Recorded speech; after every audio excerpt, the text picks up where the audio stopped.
knew from the start that this one woman didn't like me. I could just tell from her face.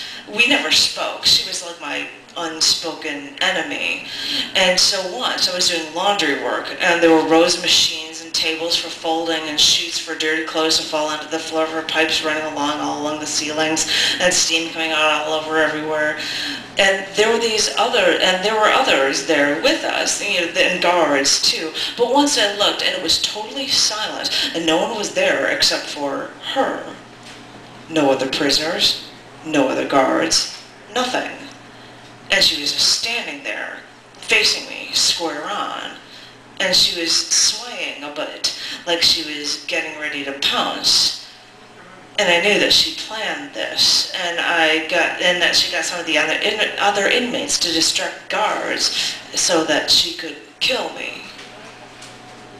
Oh my God! So what did you do? Well, I turned to my side so that my side was to her, and I grabbed a cigarette from my pocket and I put it in my mouth. And then I said, "Look, I'm not interested in fighting you, so..."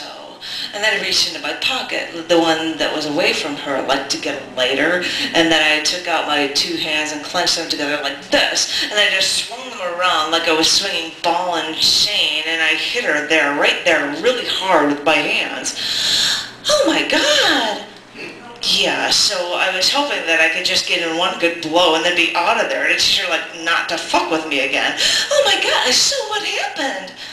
Yeah, so there's the punchline. So when I hit her, she fell back and she hit her head on a beam that ran along the floor, from the floor to the ceiling, and she just fell to the floor. So I go to the back hallway to find everyone in the next room, just sort of slip in there, and I try not to do anything, and then I hear a guard asking about Terry. That was the woman that I hit, and everyone looks around and they saw me, and I have no expression on my face, and they don't even know if Terry saw me or not, and so everyone starts to look for Terry, and then they found her dead, right where I left her. Oh my God, you killed her? Well, she hit her head on the beam. My blow didn't kill her, but no one knew who did it to her, and of course no one bothered with an investigation, so there was no problem. But after that, no one ever bothered me again. Holy shit! You killed her! When you didn't even know she was dead? When they found her, probably, not when they saw what kind of shape she was in, but the instant they saw her, I thought, she hasn't moved. And I knew that she was dead. It was kind of unsettling, but I couldn't react. Kind of unsettling? I think I'd be screaming. Yeah, but the thing is, all these women had killed before, at least most of them did, and I'd be condemning myself if I reacted. Wow. They sat there in silence, the young mother staring at the other while she ate the last of her pizza. The murderer grabbed her soda and drank in between words.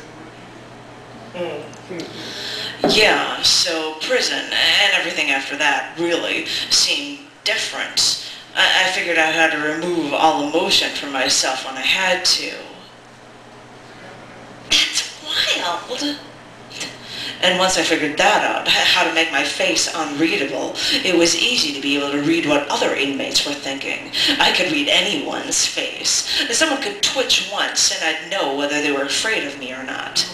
Any movement made it obvious to me what they thought of me, themselves, or their life. That's why I look around here and I just see what everyone else is thinking and feeling. Really? What do you see? I see some dopey men and some bitchy women. Shut up! No, it's true. All they care about are the little details in their life, but they don't give a damn about the big picture. They scream if someone cuts them off in traffic. They freak out if they have some food stuck in their teeth after a meal. But they don't care about what they're doing in their lives. They got up and walked over to the trash can, dumped their paper plates and napkins into the trash.